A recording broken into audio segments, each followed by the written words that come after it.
हम बना रहे हैं डिफिकल्ट प्रोजेक्ट जो कि आपको इंटरनेट पर कहीं पर भी देखने को नहीं मिलेगा। मैं इसलिए बोल रहा हूँ जो कि आगे वीडियो में पता चलेगा। हम बना रहे हैं झांकी, जो कि झांकी क्या है वो आपको समझ नहीं आएगा, इसलिए वीडियो में देखिए।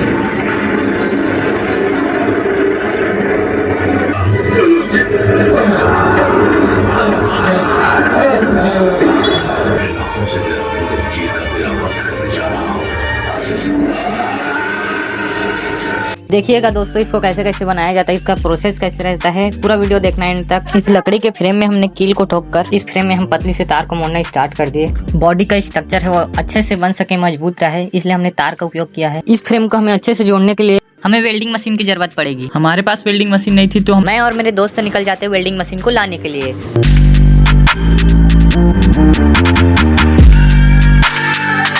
वेल्डिंग मशीन लाने के बाद तो और ही दिक्कत आना शुरू हो गई। वेल्डिंग मशीन तो ला चुके थे, बाकी इतना परेशानी आ जाएगा हमें इसका अंदाजा भी नहीं था। इस तार में हमने बहुत बार वेल्डिंग करने का प्रयास किया, फिर भी इसमें सही से वेल्ड ही नहीं हो रहा था। मेरे से सही से वेल्ड नहीं हो रहा था, इसलिए मैंने अपने ITI के वेल्डर दोस्तों को बुला लिया। किसी भी काम को शुरू करे दिक्कत नहीं आया, ऐसा हो ही नहीं सकता। वेल्डिंग तो अच्छी तरीके से हो गया था, बाकी ये बीच बीच से टूट रहा था। प्रोजेक्ट को बनाने के लिए हमने इस तार को सिलेक्शन किया था, ये हमारी सबसे बड़ी गलती थी। फिर हमने बॉडी का स्ट्रक्चर देने के लिए छड़ का उपयोग किया है। हमारे पास छड़ नहीं था तो हम लोगों ने छड़ लाने के लिए और चल लेते हैं।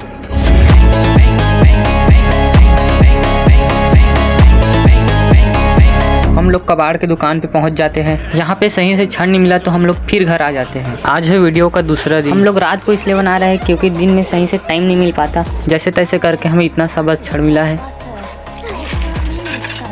हम लोगों ने फिर बारी बारी से रात को वेल्डिंग करना स्टार्ट कर देते हैं। ग्राइंडर से हमने राड के एक्स्ट्रा पार्ट को काटना स्टार्ट कर दिए।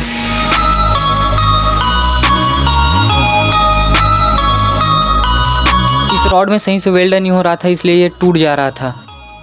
2 दिनों के असफलता मिलने के बाद आज तीसरा दिन है। प्रोजेक्ट को मूवमेंट कराने के लिए नीचे का स्ट्रक्चर बना ग्राइंडर की सहायता से हमने नीचे के फ्रेम को काटना स्टार्ट कर दिए। इस फ्रेम में हम बारी बारी से वेल्ड कर देते हैं, जो कि नीचे का स्ट्रक्चर बनेगा।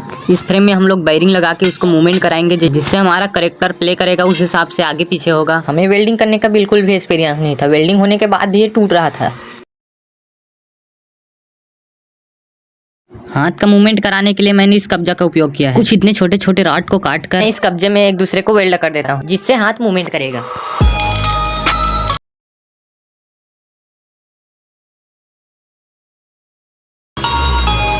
एक दूसरे को वेल्ड करने के बाद रिजल्ट कुछ इस प्रकार आया। फिर इस रॉड को मैंने इस कब्जे के दूसरे साइड वेल्ड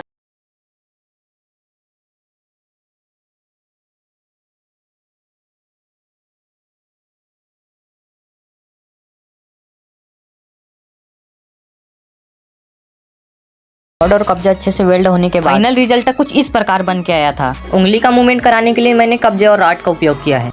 जिस प्रकार मैं अपनी उंगली का मूवमेंट करा रहा हूँ, इसी प्रकार ये फ्रेम काम करेगा। हमने कुछ इतने से फ्रेम को तैयार किया है।